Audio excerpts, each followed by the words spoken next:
জয় মা তারা, জয় গুরু বামদেব।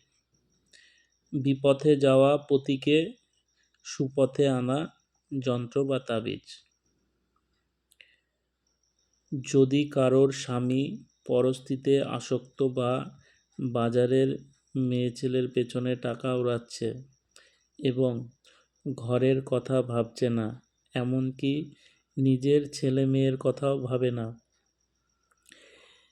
এবং তাদের খাওয়া পড়াতে কষ্ট দিচ্ছে, এই নকশাটি ব্যবহার করে দেখুন, খুব উপকৃত হবেন। নকশাটি সাদা কাগজে কালো কালিতে লিখতে হবে। লেখার আগে বিসমিল্লাহ শব্দটি বলতে হবে। যতক্ষণ নকশাটি লিখবেন ততক্ষণ বলতে হবে বিসমিল্লাহ। এবার নকশাটি বানানো হয়ে গেলে একটি তাবিজের মধ্যে ভরে কালো কাঠ দিয়ে বাম হাতে বাঁধতে হবে।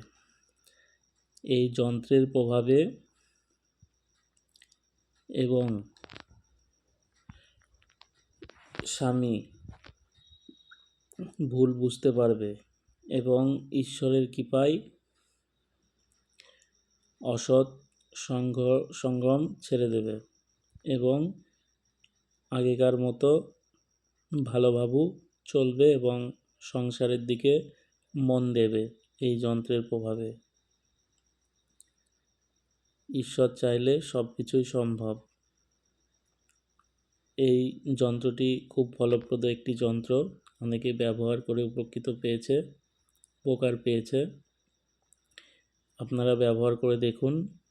যাদের স্বামী কথা শোনে না, এমনকি পরস্ত্রীতে আসক্ত, প্রচুর টাকা পয়সা নষ্ট করে ফেলে, তাদের জন্য এই যন্ত্রটি ব্যবহার করুন, দেখুন উপকৃত হবেন। যে কোনো বারে আপনারা যন্ত্রটি করতে পারেন। সবাই ভালো থাকবেন, সুস্থ থাকবেন। জয় মা তারা, জয় গুরু বামদেব। সবার মঙ্গল হোক।